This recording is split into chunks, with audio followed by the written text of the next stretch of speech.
말씀을 주신 하나님, 감사합니다. 죄된 우리를 그냥 내버려 두지 않으시고, 거룩하고 의로운 주님을 닮아 살 수 있도록 우리에게 방법을 가르쳐 주시고, 사랑으로 이끌어 주시는 주님, 감사합니다. 오늘도 주님, 저희 귀영 사모님의 입술을 통하여 주님의 말씀이 잘 전달되길 원합니다. 말하는 자의 입술을 주님께서 사용하여 주시길 원하고, 듣는 자의 귀가 열리고 마음이 열려 그 마음 안에 주님의 말씀이 가득 새겨지길 원합니다. 그 중간에 그 어떠한 무리들이 사악한 무리들도 방해물되지 않기 원하며 순전하고 온전하신 그 말씀 그대로 저희가 받아먹길 원합니다. 이 시간 시작하는 시간이 오니 마치는 시간까지 온전히 성령님께서 임하여 주시고 주님께서 일하여 주시고 주님께서 말씀하여 주시옵소서. 말씀 맡은 우리 규영 언니에게 주님의 능력을 더하사 주님의 놀라우신 일들을 행하신 일들을 저희에게 가르치게 하여 주시고 주님 저희 말씀 공동체가 이 시간에 그냥 지식적으로 하나님의 말씀을 받는 것이 아니라 내 삶의 반석이신 주님의 말씀을 내 인생에 정말 새기고 이마에 새기고 손에 메고 다닐 수 있도록 하여 주시고 이 시간 저희와 함께 하여 주셔서 온전히 저희에게 주님의 불이 성령의 불이 떨어지는 역사가 임하여 주시길 원합니다. 주님 이 시간 함께 하여 주시고 우리 말씀 공동체를 더욱더 부흥시켜 주시옵소서. 아멘. 예수님의 이름으로 기도합니다. 아멘. 아멘. 감사합니다. 오늘은 이제 구약을 총 정리해보고 공간 복음에 대해서 나눠보려고 해요. 제가 이제 오늘 이 강의를 준비하면서 그런 생각을 한번 해봤어요. 나는 책을 진짜 안 읽는 사람이다. 저 책을 진짜 안 읽거든요. 옆에서 보면 이렇게 뭐 저희 유임 리더님이나 윤희 언니나 항상 책을 읽으시는 모습을 옆에서 이렇게 어깨너머로 봤는데 저는 책을 진짜 안 읽어요. 특히나 긴 책을 내가 뭘 읽어봤을까 한번 생각해 보니까 한번 그 박경리 작가의 그 토지라는 장편 소설 있잖아요. 그거 꽂혀가지고 내가 이걸 한번 읽어보리라. 얘나 임신했을 때 내가 태교 삼아 이걸 한번 읽어보리라 시작했다가 한 4권인가 5권 갔다가 포기했거든요. 근데 제 평생에 유일하게 읽은 긴 책이에요. 근데 저는 진짜 책을 읽을 사람이 아닌데 내가 이 정도 되는 책을 읽는다? 와, 이거 자체가 진짜 기적이다. 이거 자체가 진짜 은혜다. 어, 그 원동력과 그 사모하는 마음을 하나님이 주시지 않았으면 정말 할 수 없는 일 가운데 내가 있고, 그것도 한 번 읽는 게 아니라 두 번 읽고 또 읽고 싶고 또 읽고 싶고 하는 그 마음이 정말 하나님이 주시지 않고는 불가능한 일 가운데 기적 가운데 내가 있는 거구나 라는 생각이 너무 많이 들어서 정말 감사한 생각이 들었어요. 그리고 더 사모해야겠다. 더 그 성령의 은혜를 더 구해야겠다라는 생각을 많이 했어요. 오늘 강의 시작하면서 왜 성경 통독인가? 이거 저희가 창세기부터 시작하고 지금 세 번째 하는 얘기예요. 첫 강의 때도 했고요. 중간에도 한번 짚어드렸고, 우리가 왜 지금 이거를 읽고 있는가에 대한 얘기를 이미 다 들으셨지만 한 번 다시 짧게 나눠보고 짚어보려고 하고요. 그 다음에 이제 구약을 한번 쭉 정리해 볼 거예요. 그리고 공간복음을 비교해 보려고 해요. 저 옛날에는 사복음서가 공간복음인 줄 알았어요. 근데 그게 아니라 4개의 복음서 중에 마태복음, 마가복음, 누가복음 굉장히 공통된 관점으로 공통된 이야기들을 담고 있는 3개의 복음서를 공관복음이라고 하고 있어요. 2주 후에 윤희 언니가 나눠주실 요한복음은 여기에 속하지 않아요. 왜냐면 요한복음은 굉장히 겹치지 않아요. 이 3개의 복음서. 기록된 시기도 조금 한 20년 정도 뒤에 쓰여지기도 했고 요한복음은 특별한 목적이 있었어요. 예수님 그분 있잖아.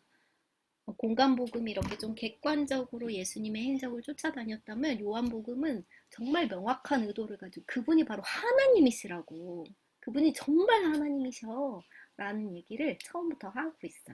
그래서 오늘은 요한복음 빼고 사복음서 중에 요한복음 제외하고 세 개를 한번 비교해서 간단하게 한번 살펴보도록 할게요. 성경 통독. 성경 통독은 성경을 한 권으로 읽는 거. 처음부터 끝까지 쭉 읽는 거. 처음부터 끝까지 쭉 읽는 이유는 이것이 한 권의 책이기 때문에. 이거는 한 권의 책이기 때문에 하나의 너무나 명확한 주제를 갖고 있다. 그것은 하나님 나라, 예수 그리스도. 이거에 대해서는 다들 이제 외우셨을 것 같아요. 그래서 하나님 나라, 예수 그리스도 이것을 가지고 우리가 성경을 창세기부터 지금까지 읽어왔고 이제 마태복음을 읽고 있어요. 왜 성경 통독을 우리가 하나? 예수님이 그렇게 하셨으니까. 이 말씀 눈으로 한번 살펴보시면 기억이 나실 거예요. 예수님이 부활하시고 지금 이 제자들을 가르치시는 장면이 여기 누가복음 24장에 기록되어 있죠. 부활하시기 전에도 계속 토라와 네빈과 케투빔, 그러니까 구약 성경 전체에서 예수님을 가르치고 계신 그 말씀들을 제자들에게 계속 가르쳐 주셨다라는 것을 이 구절을 미루어 짐작할 수 있어요. 그리고 우리는 왜 성경 통독하나? 사도들도 그렇게 했어요. 예수님 따라서 배운 대로 그대로 그렇게 했고 사도들의 설교도 고스란히 그걸 담고 있다는 거 우리가 봤었죠. 지금 세 번째 얘기하니까 그냥 지나갈게요. 초대교회 성도들도 그렇게 했어요. 초대교회 말씀 가르치는 리더들이 아니라 성도님들, 행정 관리하는 집사님들도 그렇게 하셨고 스테반 집사님께서 그렇게 설교하시다가 순교하는 장면도 봤었어요. 그리고 예수님의 지상 대명령에 순종하기 위해서 우리는 지금 성경을 처음부터 끝까지 읽고 있어요. 아, 그래도 내가 신앙생활 하는데 성경을 그렇게 그래도 쭉 읽어야지. 어떤 나의 신앙 양심을 위해서나 우리의 지적 호기심을 위해서가 아니라 우리는 이걸 통해서 예수님께서 주신 지상 대명령, 가라. 제자 삼고 세례 주고 가르쳐 지키게 해라. 이 명령에 순종하기 위해서 지금 트레이닝을 받고 있어요. 그리고 우리 리더님들 그리고 그룹마다 정말 이거를 가르치는 일들이 막 시작되고 있다는 얘기를 여러모로 하고 계시는 걸 듣는데 그것만한 정말 기쁨이 없고 그것만큼 하나님을 찬양할 일이 없는 것 같아요. 그리고 다섯 번째 마지막 이유. 우리가 자주 이런 오류를 성경을 계속 읽으면서도 겪어왔어요. 내가 듣고 싶어 하는 말을 자꾸 말씀에서 들으려고 하고, 지금 나에게 필요한 한 구절을 딱 취하려고 하고, 취사 선택하려고 하는 태도가 말씀 앞에 서서도 우리가 가지고 있죠. 그것을 파하고 문맥에 따라서 하나님이 지금 어떤 상황에서 어떤 말씀을 주고 계시는지, 하나님이 정말 하고 싶은 말씀이 무엇인지를 오해하지 않기 위해서 우리가 지금 성경 통독을 계속 하고 있어요. 그리고 이제 마침내 우리가 신약으로 들어왔죠. 그러면 구약을 한번 정리해 볼게요. 성경 다들 혹시 갖고 계세요? 네. 성경 갖고 계시면 여기 앞에 목록표 우리 요것도 첫 강의 할 때 이렇게 한번 색칠해봐요 했었던 것 같은데 혹시 색칠 그때 하셨을까요? 오늘 구약을 네 가지로 정리할 거예요. 첫 번째는 장르에 따라서 우리가 세 가지로 구분할 수 있어요. 구약 성경이 39권이 17권은 역사서예요. 역사를 다루고 있어요. 하나님께서 태초에 창조하신 이야기부터 하나님께서 세우신 이스라엘이라는 국가가 어떻게 생겨났고 어떻게 멸망했는지까지 쭉 이스라엘을 중심으로 역사가 기록되어 있는 역사서. 그게 창세기부터 에스더까지 17권. 이 역사서 17권 중에 가장 기본이 되고 근간이 되고 중심이 되는 역사서가 5권이 있어요. 그게 역사서의 맨 앞에 있어요. 창세기, 출애굽기, 레위기, 민수기, 신명기, 모세오경, 모세가 쓴 5권의 역사서. 이것이 역사서의 하이라이트예요. 왜냐하면 뒤에 나오는 모든 역사서가 하나님 앞에 평가를 받아요, 계속. 지금 왕이 어떠한지, 이스라엘이 지금 어떻게 행동하고 있는지, 그것의 기준을 하나님께서 이 5권 모세오경에서 잡아주셨거든요. 무엇이 죄가 되고 무엇이 죄가 아니고 너희가 할 수 있는 건 무엇이고 너희가 취해야 되는 게 무엇인지를 이 역사서 가운데 하나님이 처음에 기준을 딱 잡아주셨어요. 그래서 모세오경이 이 역사서의 하이라이트고 모세오경 중에서도 레위기가 가장 중심이 된다는 거는 혹시 맨 처음에 정한솔 목사님께서 강의해 주셨던 거 혹시 기억나시는지 모르겠어요. 혹시 기억나세요? 레위기로 읽는 구약 총정리 하면서 막 숨차다고 막 하면서 해주셨던 거 혹시 기억나실까요? 기억 안 나? 강의 또 공유하면 이 역사서의 중심, 모세오경 중에서도 레위기가 하이라이트예요. 거기까지는 자세히 다루지 않을게요. 그 다음에 시가서가 5권 나와. 제 성경에 찢어져 있죠. 시가서, 욥시, 잠전하 요 5권은 시라는 문학적 형태를 띠고 있어요. 그래서 장르에 의해서 구약을 구분할 때는 시가서 5권, 그리고 나머지 이사야부터 말라기가 예언서, 선지서 이렇게 3가지로 나눌 수 있어요. 혹시 가능하시다면 펜이 있으시다면 이렇게 역사서, 시가서, 예언서를 구분해서 색칠을 해 놓으시고 다음 정리를 보시면 조금 더 도움이 되실 것 같아요. 혹시 색깔 구분되는 펜이 없으시다면은 뭐 동그라미, 뭐 세모, 뭐 별표 뭐 이렇게 해서 한번 여기 권별 이름 옆에다가 한번 구분해 놓으시고 다음 정리를 한번 들어보셔도 좋을 것 같아요. 자, 그거 하시면서 2번째 구약 구분으로 한번 들어가 볼게요. 2번째는 스토리별로 구약을 한번 정리해 볼게요. 원역사, 처음 세상의 이야기. 하나님께서 만드신 정말 태초의 그 창조의 이야기. 하나님 나라를 하나님께서 처음 에덴이라는 동산에 창설하신 이야기부터 시작해서 하나님께서 그 나라를 왜 멸망할 수밖에 없기까지 타락을 했는가? 어떻게 그 나라가 신속하게 망가졌는가? 아담의 범죄함으로 말미암아서 들어온 죄가 얼마나 빠르게, 얼마나 흉측하게 하나님께서 창조하신 그 세상을 망가뜨렸는가에 대한 이야기. 그래서 창조, 타락, 홍수. 하지만 홍수로 완전히 멸하지 않으시고 기회를 남겨주셨죠. 노아라는 사람과 그 가문을 통해서 2번째 기회를 분명히 주셨어요. 이때 이미 이 가운데 이미 성경이 한번 돌아간 것만 같은 심판과 회복이 이미 창세기 앞에 있었어요. 그럼에도 불구하고 사람들은 다시 반역하고 흩어져서 충만하고 정복하고 다스리라는 하나님의 말씀, 그 언약을 무시하고 야, 우리 흩어지지 마. 모여 살아. 다시 반역하고 높은 탑을 짓는 이야기. 하나님의 그 최초의 창조 이야기를 몇 개의 굵직한 사건으로 요약해 놓은 이야기가 나와요. 그래서 그거를 하나의 묶음으로 떼어내요. 구약에서. 그거를 원역사라고 부르는데 이게 창세기 1장에서 11장까지 이야기예요. 그리고 족장사.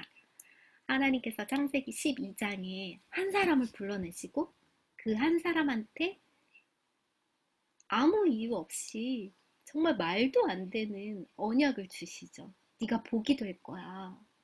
너로 말미암아 정말 온 열방이 복 받는 거. 내가 그거 원한다. 내가 너를 통해서 그거 이룰 거야. 하는 그 약속을 주시면서 하나님께서 족장이라는 그 고대 사회가 갖고 있던 시스템을 활용해서 하나님께서 불러내신 그 아브라함부터 시작해서 하나님께서 만드실 그 나라의 민족들의 조상이 흘러간 가족들, 가문들의 이야기가 창세기 50장까지 연결이 돼요. 그게 족장사였어요. 다 기억나시죠? 여기까지는 다 자세히 기억이 나실 거예요. 그리고 모세 이야기. 그리고 여기 원역사 족장사까지 끝나고요. 또 400년의 시간이 있어요. 우리 2주 전에 신구약 중간사 들었을 때 그 400년 동안 정말 수많은 패권의 변화와 문화의 변화와 뭐 언어의 변화와 막 여러 가지 일들이 있었잖아요. 이때에도 400년의 간극이 있었어요. 이 400년의 간극을 하나님이 두신 이유는 창세기에 명확히 써 있었어요. 가나안 땅에다가 하나님께서 하나님 나라를 만드실 건데 가나안 땅에 있는 범죄한 민족들을 쫓아내야 되잖아요. 멸해야 되잖아요. 그래야 하나님께서 그 가나안 땅에 이스라엘을 이렇게 세우실 건데 그들의 죄가 아직 가득 차지 않았어. 그들의 죄가 가득 찰 때까지 기다리시는 400년이에요. 이거 너무 무섭지 않아요? 하나님은 400년 전에도 이미 그들이 돌이키지 않고 결국은 멸하고 가나안 땅을 내어줄 수밖에 없는 민족이 될 거를 당연히 아셨겠죠. 우리에게도 마찬가지고. 그리고 이스라엘이 충만하고 숫자가 늘어날 때까지 기다리는 400년이 있었어요. 그 다음에 모세라는 한 사람을 불러내서 이제 이 백성을 노예에서 자유민으로 탈출시키는 이야기.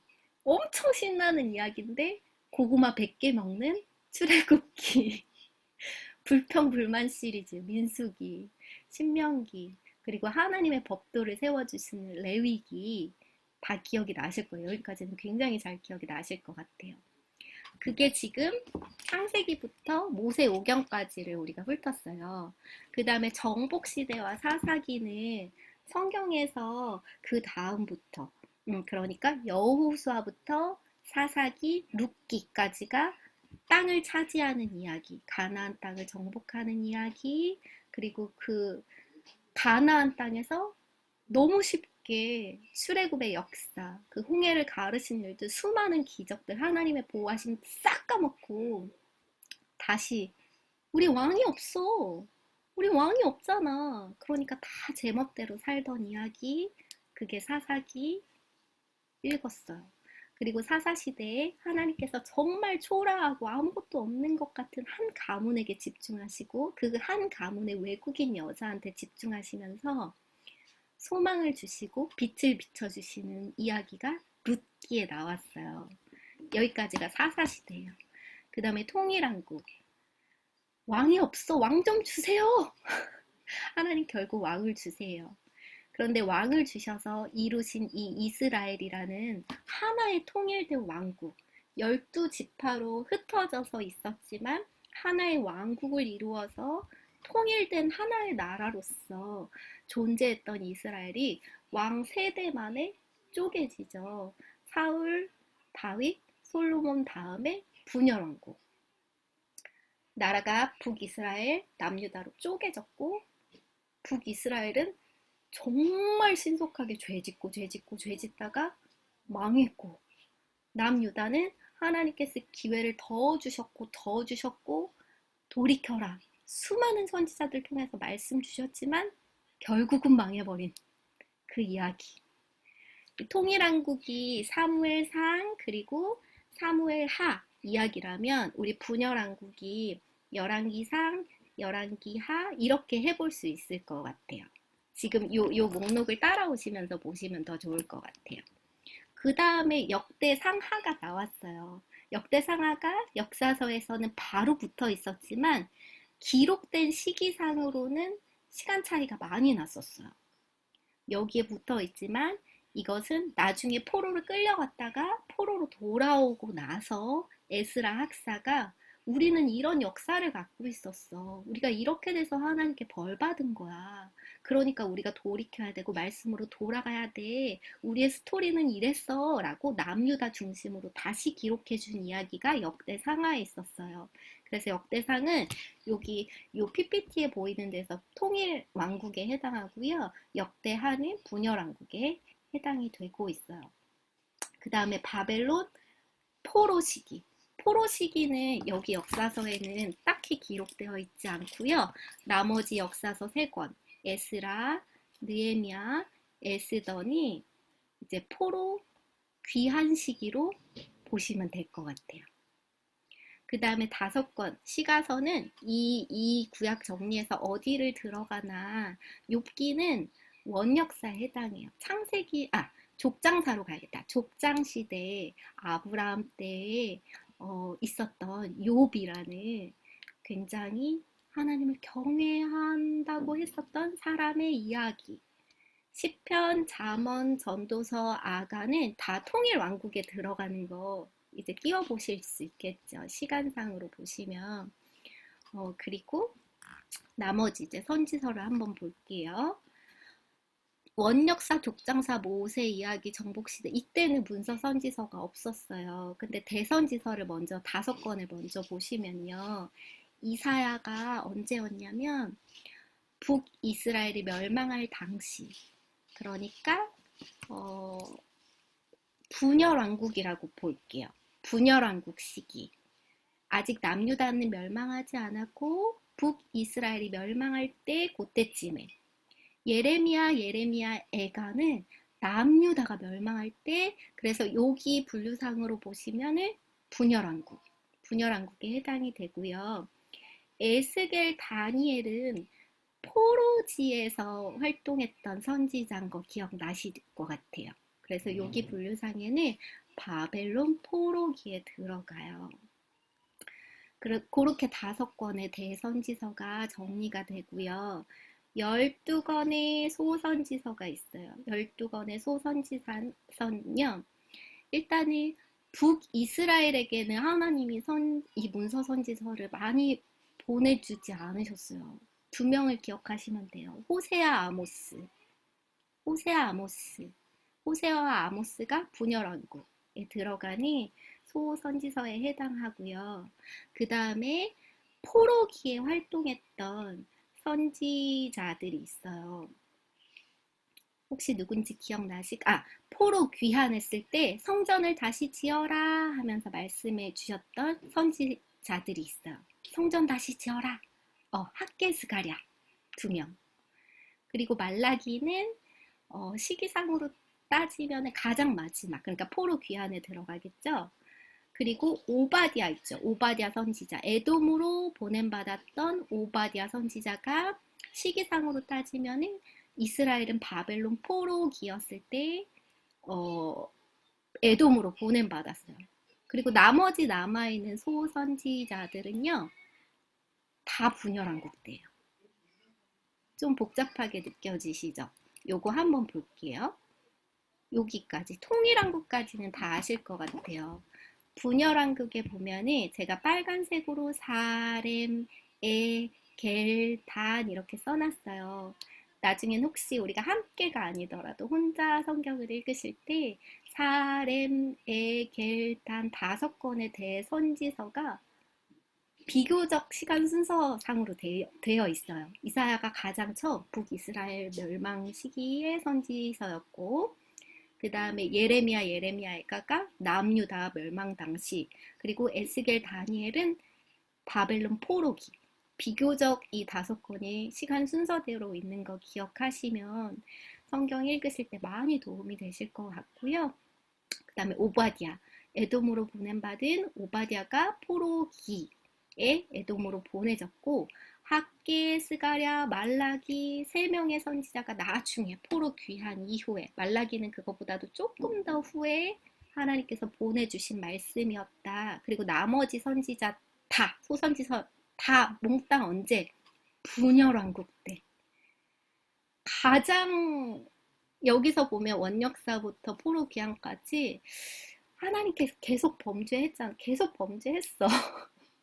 계속 범죄했는데 가장 하나님의 마음을 아프게 했던 때 가장 적극적으로 우상 숭배하고 정말 양심에 와인 맞은 것처럼 하나님을 무시하고 경멸하고 정말 이방인처럼 살았던 그때에 하나님께서 이렇게 많은 말씀과 선지자들을 보내주셨어요. 저는 이 선지서의 목록이 여기 이렇게 뭉쳐있는 것만 봐도 너무 마음이 아프더라고요. 저는 이렇게 좀 인간관계를 할 때 누가 나를 속상하게 하거나 아니면 이렇게 조금 의견에 차이가 있거나 이러면은 말을 잘 안 해요. 좀 나쁜 버릇인데 상대방을 굉장히 속 터지게 하고 나쁜 버릇인데 말을 막 안 해버려요. 이렇게 좀 이렇게 입 다물고 침묵하고 있어요. 이렇게. 근데 하나님, 사랑이신 하나님은요, 저랑 정반대세요. 그거 진짜 아니야. 그렇게 하면 진짜 안 되는 거야. 를요, 정말, 아, 왜 저렇게까지, 아우, 진짜, 스토커야? 인간관계면 할 정도까지 하나님이 우리한테 왜 그렇게까지 하실까? 이거 선지서 계속 굉장히 오랜 시간 동안 우리가 읽어왔잖아요. 들으면서도 어쩔 때는 아, 이거 좀 똑같은 얘기 아닌가 싶지 않으셨어요? 듣는 사람도 그런데 하는 하나님은 어떠셨을까요? 그럼에도 불구하고 하나님은 계속 계속 말씀해 주셨어요. 그리고 이 말라기 후에 400년의 침묵기가 오죠. 그래서 스토리별로 이렇게 한번 정리해 볼 수 있어요. 그런데 우리는 이제 성경을 통독하는 사람이니까 여기까지는 사실 이미 기존에 많이 아셨을 것 같아요. 우리는 성경을 통독하는 사람이니까 하나님 나라 관점으로 이걸 한번 정리해 볼게요. 지금 이제 여기 보셨으니까 이거 정리한 거 위에 제가 하늘색으로 하나님 나라 관점으로 이걸 한번 이렇게 정리해 봤어요. 하나님이 만드신 첫 나라가 파괴됐죠. 이거를 모르는 사람들은 야 무슨 뭐 과일 하나 따먹었다고 뭐 그 하나님 그래? 그럼 그 과일을 거기다 줄줄 말든가. 아니에요. 그 과일 하나가 하나님이 왕이시다. 하나님의 말씀대로 사는 것이 우리의 본분이다를 지킬 수 있는 열쇠였어요. 근데 참 우리는 그걸 안 지키죠. 그리고 하나님 나라가 타락됐어요. 그 이야기가 원역사에 나오고요. 족장사에서 하나님께서 주시는 새로운 기회. 내가 하나님 나라를 직접 선택한 노로부터 다시 만들 거야. 그리고 내가 그 나라가 제사장 나라가 되게 해가지고 너네를 보고 너와 나의 관계를 보면서 진짜 온 세계, 온 열방이 정말 복받고 모든 인류가 나의 백성이 되기를 내가 진짜 원한다. 라는 이야기들이 이 창세기 12장부터 쭉 나와요. 그러면서 출애굽기 백성 시키시고 레위기, 민수기, 신명기 통해서 다시 법을 만들어 주시죠. 너희는 이제 깨끗할 수가 없어. 너무 더러워졌어. 이미 죄가 들어왔지. 그럼에도 불구하고 내가 너네를 깨끗하다고 해줄게. 왜냐면 깨끗하지 않으면 나의 자녀들아, 나는 너와 같이 있을 수가 없어. 나는 거룩한 여호와 하나님인데 내가 너와 너무 같이 있고 싶어. 근데 너희들이 더러워졌으니 이 내 법도 안에 들어와라. 이걸 지키면 내가 깨끗하다고 여겨줄게. 내가 너를 깨끗하다고 봐줄게. 해주신 율법들이 너무 많이 여기 기록되어 있지요. 그리고 하나님께서 약속해 주신 그 땅도 주세요. 땅도 나눠주세요. 하지만 요 하늘색 동그라미 이때 불평불만 시리즈임에도 불구하고 이때가 진짜 해피타임이었어. 이때가 해피타임이고 이 사사기부터 말라기까지가 몽땅 다 하나님 나라 백성들의 반역 이야기가 잔뜩 기록되어 있어요. 그럼 하나님 나라는 실패하느냐? 하나님 나라는 실패하느냐? 그렇지 않죠. 구약에서 끝났으면 어쩔 뻔했어. 우리 구약 성경밖에 못 봤으면 어쩔 뻔했어. 우리는 신약을 가지고 있죠. 하나님께서 이 하나님 나라를 완성시킬 키워드 예수님을 결국은 보내주세요. 그리고 우리가 이 성경을 읽는 또 하나의 키워드 예수 그리스도였잖아요. 제가 그걸로도 한번 정리를 해봤어요. 예수님에 대해서 창세기부터 말라기까지 계속 나오잖아요. 이거를 어떻게 PPT 하나로 도저히 정리가 안 되더라고요. 도저히 정리가 안 돼. 창세기에서 또 주신 여자의 후손에 대한 이야기가 사실 되게 많아요. 되게 많은데 이거 그냥 정말 핵심 키워드만 적자면 여자의 후손으로 보내줄게. 너네 힘으로 이룰 수 없어. 내가 약속해준 그 하나님 나라 있지? 그거를 결국은 내가 이루어 줄 건데, 그 열쇠, 그 중심에 메시아가 있어. 근데 그 메시아가 왔을 때 우리가 못 알아볼까 봐, 깨닫지 못할까 봐 하나님은 창세기부터 말라기까지 예수님에 대한 이야기를 너무너무너무너무 많이 해주셨어요. 여자의 후손이야. 유다 지파에서 올 거야. 그리고 이 예수가 대제사장이 되고 흠없는 어린 양이다. 이런 것들 계속 가르쳐 주시고 계속 범위를 좁혀주세요. 다윗의 자손이야. 이 메시아가 왕이 되어서 다스릴 거야. 목자가 될 거야. 우리 선지서 가면 아마 이사야서에만 해도 너무 많죠. 미가서에 베들레헴에서 날 거야. 이 300개가 넘는 예언이래요. 이거는 사실 제가 세어보지 않아서 모르겠어요. 어디서 책에선가 봤어. 300개가 넘는 예언을 단 한 사람이 성취한 거예요. 그 단 한 사람이 바로 우리 예수님이죠. 유대인들은 아직도 발견하지 못했고 많은 사람들이 우습게 여기는 그 이름이 바로 결국은 와주셨어요.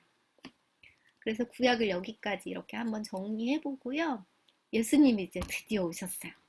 이 말씀은 한번 괜찮으시면 마이크를 켜고 이것도 진짜 너무 많은데 세 개를 겨우 골랐어. 이 말씀 세 개를 우리가 한번 같이 읽어봤으면 좋겠어요. 말씀 세 구절을 괜찮으시면 마이크를 켜시고 함께 읽을게요. 시작. 태초에 말씀이 태초에 말씀이 계시니라. 이 말씀이 말씀이 하나님과 함께 하나님과 함께 계셨으니 계셨으니 말씀은 이 말씀은 곧 하나님이시라. 하나님이시라. 네. 요한복음 시작. 1장 6절. 때가 참에 하나님이 그 아들을 보내사 여자에게서 나게 하시고 율법 아래에 나게 하신 것은 율법 아래에 있는 자들을 속량하시고 우리로 아들의 명분을 얻게 하려 하심이라. 갈라디아서 4장 4절에서 5절. 죄를 짓는 자는 마귀에게 속하나니 마귀는 처음부터 범죄함이라. 하나님의 아들이 나타나신 것은 마귀의 일을 멸하려 하심이라. 요한일서 3장 8절. 아멘. 아, 예수님이 분명히 이것 때문에 오시긴 했는데, 이걸 우리가 너무 가로막지 않아요? 예수님이 분명히 이것 때문에 와주셨어요. 약속대로, 말씀대로, 예언하신 대로 하나님은 너무나 충실하게 하나님의 언약을 진행하고 계시고, 우리에게 예수님을 결국은 보내주셨어요. 너무 은혜고 너무 감사해요. 그래서 네 권의 복음서가 이 예수님의 삶과 예수님의 그 어린 시절부터 시작해서 예수님이 어떤 약속을 받고 태어나는 장면부터 해서 예수님 다시 십자가에 고난받으시고 부활하시기까지 이야기들을 상세하게 기록하고 있어요. 그런데 이 네 권의 복음서 중에 마태, 마가, 누가복음 세 권이 공관복음이라고 불리고 있어요. 비슷한 관점에서 굉장히 겹치는 스토리들이 많이 있어서 공관복음이다 이런 별명이 이 세 권에 묶여서 붙었어요. 근데 참 신비로운 거는요. 하나님의 말씀이 성령의 감동으로 되어 있다고 하잖아요. 성경을 성령님이 쓰신 거거든요. 하나님이 쓰신 거예요. 하나님이 기록해 주신 하나님의 말씀이 너무너무 분명한데 너무 신비롭게 하나님이 그 사람을 쓰실 때 그 사람이 가지고 있는 기질과 그 사람이 경험한 것들을 너무나 많이 활용하고 계신 거예요. 그것이 이 공간복음 세 권만 봐도 잘 드러나고 있어요. 일단 마태복음의 저자는 누군지 다 아시죠? 세리 마태. 마태는 예수님의 12제자 중에 한 명이었어요. 마태복음에 예수님의 이 12제자의 이름이 쭉 나열되어 있는 부분이 있어요. 마태가 쓴 거죠. 예수님의 제자 목록 그 이름 리스트를 마태가 썼는데요. 거기에 마태가 본인을 세리마태라고 기록을 해요. 나를 드러내는 한마디 꾸미머가 형용사가 세리마테였어요. 마테는. 이 당시에 세리라는 거는 뭐 이건 너무 잘 아시겠지만 굉장히 수치스러운 과거죠. 민족을 배신하는 변절자고 매국노잖아요. 세리는 로마 제국을 위해서 일을 하면서 이스라엘의 등을 쳐먹는 세금 뜯어내는데 정해진 세금이 아니라 더 많이 착취하는 것이 일반적인 문화였던 사람들이 바로 세리였어요. 이 세리 마테가 예수님께 부름받아서 예수님의 제자가 되었어요. 세리 마테가 예수님께 부름받고 너무 기뻐가지고 너무 좋아가지고 자기 집에서 잔치를 벌이죠. 잔치를 벌여서 자기 친구들을 막 많이 불렀어요. 근데 자기 친구들은 다 이스라엘 사람들 사이에서 왕따기 때문에 삭개오처럼 세리 친구들 잔뜩 왔고 세리들과 동급으로 취급받는 창녀들이 잔뜩 왔어요. 그 자리에 예수님이 함께 임해 주셨고 이 세리 마태와 함께 하는 것만으로도 예수님은 바리새인에게 굉장히 손가락질을 받았어요. 이 당시에 식사 문화에서는 테이블을 정할 때 어느 자리에 앉는가도 굉장히 중요하고 초대하는 사람에게 누구에게 초대받았는가도 굉장히 명예롭고 중요한 일이고 누구와 어울려 식사하는가가 그 사람의 사회적인 위치를 드러내는 굉장히 중요한 거였는데 야 저런 사람이 너네 선생이야? 저 세리랑 창녀들이랑 식사하는? 그런 얘기를 들었던 세리 마태 때문에 예수님이 그런 얘기를 들으면서도 불러내서 사랑해 주셨던 제자가 바로 세리 마태예요. 세리 마태는 이 복음서를 쓸 때 굉장히 본인이 유대인으로서 본인이 배신했던 민족에 대한 아마 복음의 빚이 있었던 것 같아요. 그래서 굉장히 유대인들만 알 수 있을 법한 이야기들을 많이 기록을 했어요. 마가복음의 저자는 누구냐면은 마가 요한이에요. 마가라고도 하는 요한이에요. 마가 요한에 대한 소개는 마가복음보다는 사도행전에 나와요. 혹시 사도행전에서 마가라는 이름을 보신 것이 기억나는 장면 있으실까요? 사도행전에서 마가. 힌트. 다 아시는데 지금 얘기 안 하시는 거죠? 땡땡의 다락방. 다락방. 예수님께서 성령을 주겠다라고 약속을 해주시고, 흩어지지 말고 기다려라. 예루살렘에서 기다려라. 라고 하셨을 때, 그 각지에 살던 예수님의 그 제자들이 흩어지지 않고 한 곳에 모여서 계속 예배하고 기도했어요. 그 기도했던 곳이 이 마가의 어머니의 집이죠. 어머니의 집이에요. 어머니의 집인데 당시 이스라엘의 집들이 어떻게 생겼냐면 이렇게 굉장히 이렇게 정육면체예요. 정육면체면서 항상 짐승과 이렇게 같이 살았어요. 집에서. 지금 이제 조성민 집사님 화면이 혹시 보이시는 분들은 뒤에 2층 침대 있잖아요. 저런 것처럼 이렇게 사람들이 사는 거는 이렇게 공중에 이렇게 띄워가지고 사람들이 이렇게 지내거나 잠자는 공간이 이렇게 공중에 이렇게 2층 같은 데 떠 있고요. 1층에 짐승들이 살고 이런 것들이 가축들을 그 안에서 같이 키우면서 먹고 자고 이런 것들이 굉장히 일반적인 집이었거든요. 그런데 이제 2층 공간이나 이런 것들이 따로 있는 것 자체는 굉장히 부유한 거예요. 근데 그 중에서도 120명이 들어갈 만한 공간을 가지고 있는 마가는 굉장히 부잣집 아들이었어요.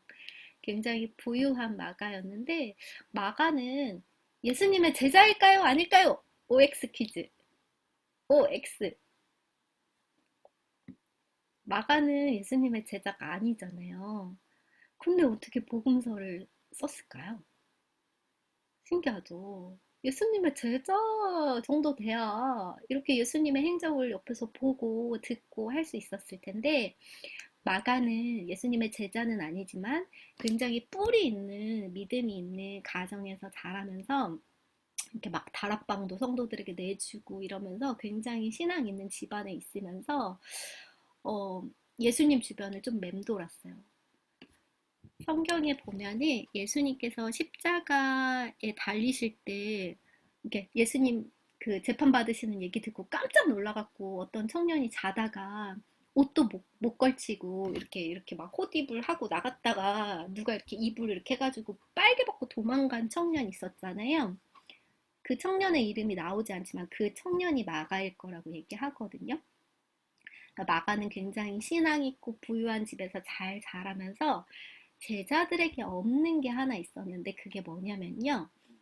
헬라어를 할 줄 알았어요.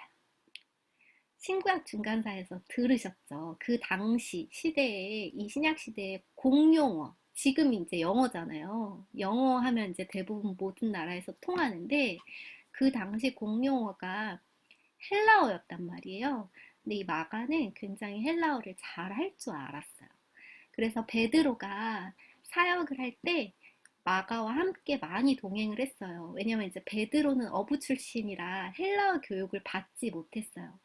당시의 랍비들은 정말 신실한 유대인들은 헬라어 교육을 받는 걸 되게 수치스럽게 여겼어요.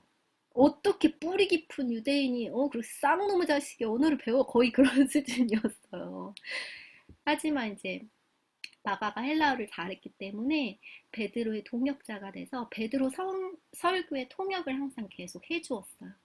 그러면서 마가는 베드로를 통해서 예수님의 이야기를 계속 듣고 예수님을 이렇게 옆에서 먼발치에서 봤던 것들을 전했어요.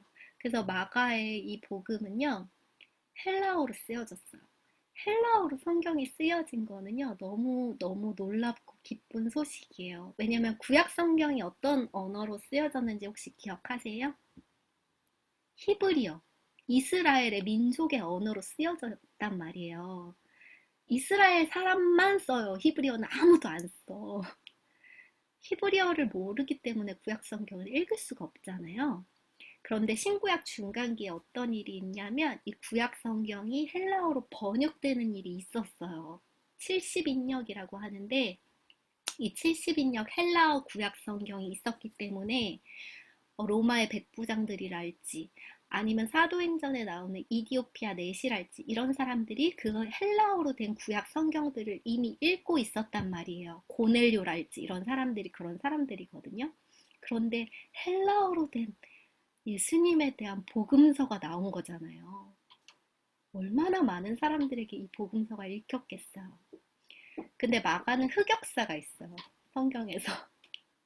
바울이랑 선교여행을 갔다가 너무 힘들었나 봐요. 너무 힘들었는지 중간에 도망갔어, 마가가. 그래서 1차 전도 여행 다 끝난 다음에 2차 전도 여행 갈 때 바울하고 바나바가 마가 때문에 싸워요. 바나바 조카거든요, 마가가. 그래서 마가 또 데리고 가자. 그리고 바울은 진짜 생캐잖아요. 절대 안 돼. 그 중간에 도망간 애 나는 못 데리고 가. 이 싸움 때문에 바울과 바나바가 2차 전도여행 같이 안 가요. 싸워서 패가 갈렸어.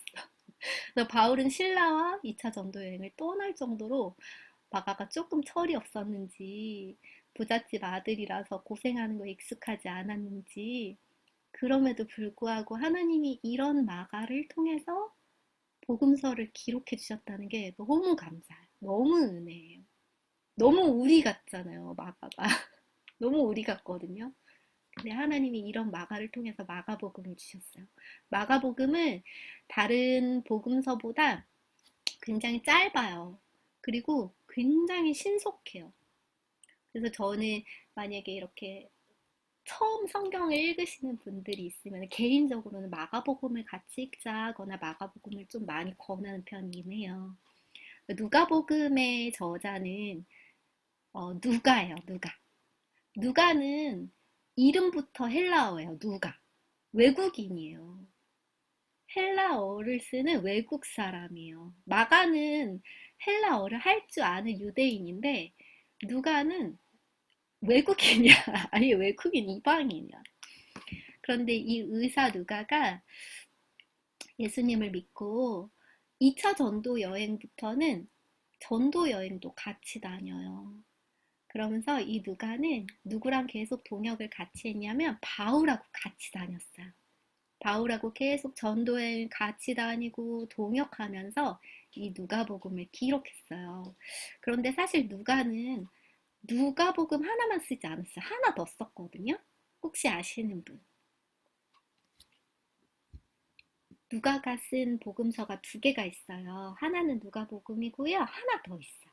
두 개가 세트예요.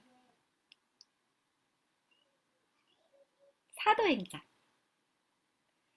그래서 맞췄다고 너무 좋아하는 이 의사 누가는 그 직업 정신답게 굉장히 조사를 많이 하고 공부를 많이 하고 스스로 자료도 굉장히 많이 찾고 유대 문헌들도 굉장히 많이 찾아서 이 누가복음을 굉장히 길고 자세하게 상세하게 예수님이 탄생하시는 장면에 대해서 이렇게까지 상세하게 기록하고 연구한 복음서가 없어요. 그래서 이렇게 세 명의 저자들의 특징이 이 세 개의 복음서에 너무너무 잘 드러나 있어요. 공간복음은 누구를 대상으로 쓰여졌냐면요. 마태복음은 아까 말씀드렸듯이 마태가 큰 마음의 빚을 지고 있는 유대인들을 대상으로 썼고요. 마가복음은요. 헬라어 사용자들 정말 많은 사람들이 이 복음서를 읽었겠죠. 로마인들도 굉장히 많이 읽었을 거예요. 왜 이렇게 로마 백부장들은 믿음이 좋아?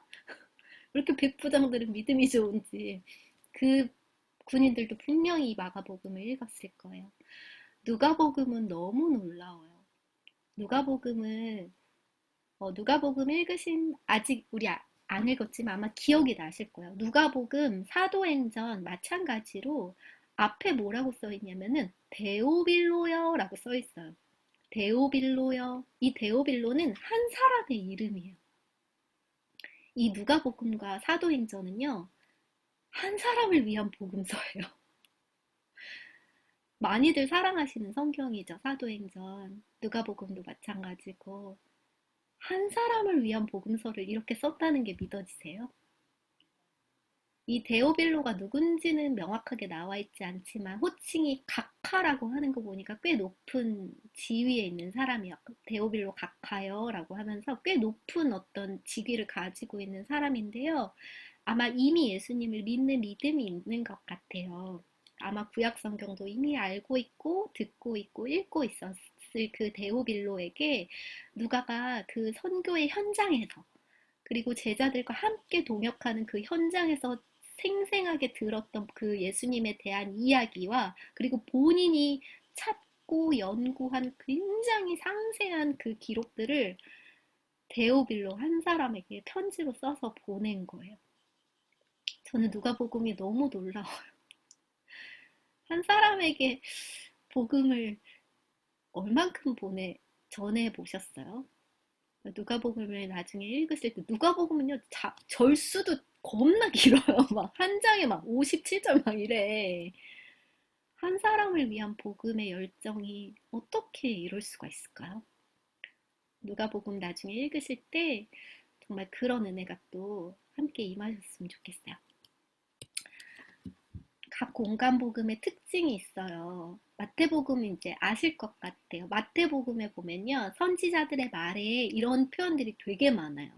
왜 그러냐면 유대인을 대상으로 썼기 때문에 그래요. 유대인들은 구약 성경을 이미 잘 알고 있죠. 그리고 메시아를 기다리고 있어요. 메시아에 대해서 하나님께서 뭐라고 말씀해 주셨는지도 알고 있어요.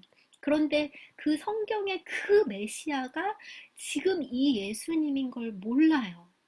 그래서 마태는 구약에 그 해주셨던 그 예언 있잖아. 그분이 바로 이분이야. 그 말씀하신 대로 예수님이 이렇게 오셨고 말씀하신 대로 이렇게 행하셨다라는 표현들이 굉장히 많아요.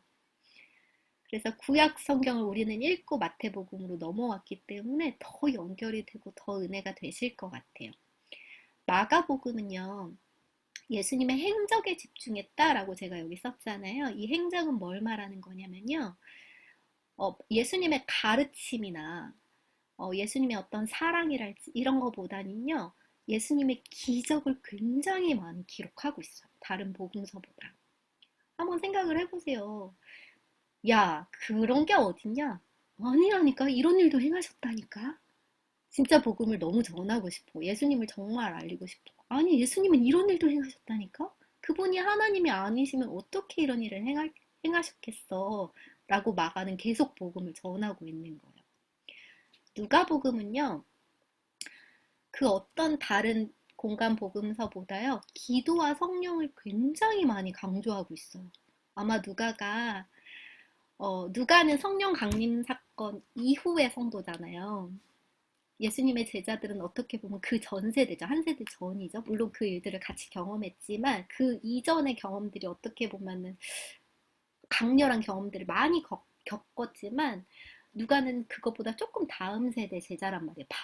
바울과 활동했던 그 조금 시차가 있어요. 그러면서 사도행전에서는 성령과 기도가 강조되어 있는 거 우리가 이미 알고 있잖아요. 누가복음도 굉장히 많이 그래요.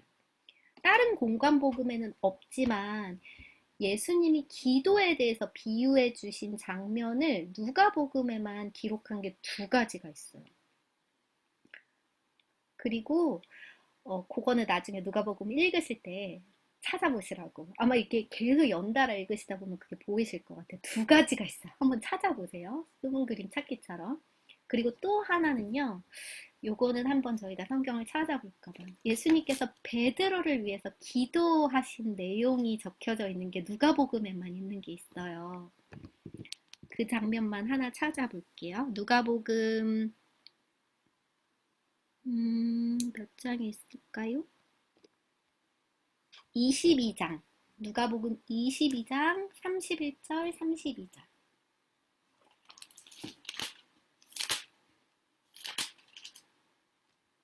누가복음 22장 31절 32절. 혹시 빨리 찾으신 분이 읽어주시면 감사하겠습니다. 시몬아 시몬아 보라 사탄이 너희를 밀가부르듯 하려고 요구하였으나 그러나 내가 너를 위하여 내 믿음이 떨어지지 않기를 기도하였노니 너는 돌이킨 후에 내 형제를 굳게 하라. 아멘. 예수님께서 지금도 우리를 위해서 이 기도를 하고 계신 줄 믿습니다. 사탄이 너희를 밀가부로 계속 확 날려버리려고 흔적도 없이 하려고 요구하고 예수님 앞에 참소하고 있지만 예수님이 우리의 믿음이 떨어지지 않기를 기도하고 오히려 돌이켜서 형제들을 굳게 하기를 우리 예수님이 베드로를 위해서 기도하셨대요. 우리를 위해서도 성령 하나님께서 그 기도를 하고 계신 줄 믿어요.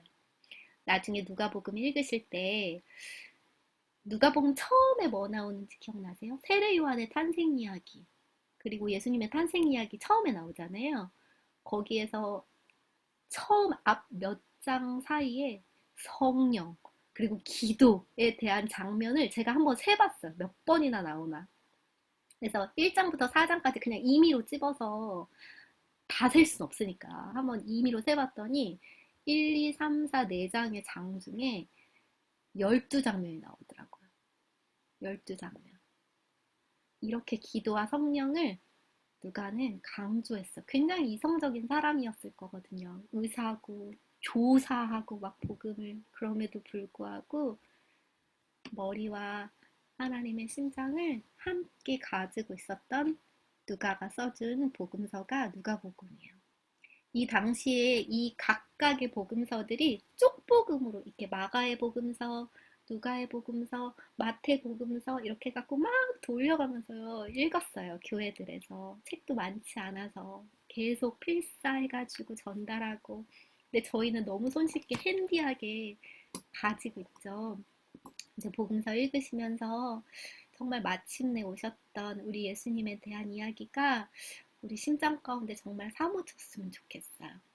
예수님이 주셨던 가르침들, 예수님의 제자들에게 예수님께서 요구하셨던 것들, 또 책망하셨던 것들, 그리고 예수님의 본을 보여주셨던 것들, 예수님을 간절히 찾았던 그 성도들 이야기들 계속 읽으시면서 정말 그 현장 속으로 들어가서 정말 예수님의 옷자락을 붙잡는 그런 일들이 우리 말씀 동역자님들 삶 가운데 충만히 일어나기를 축복하고 또 축복합니다.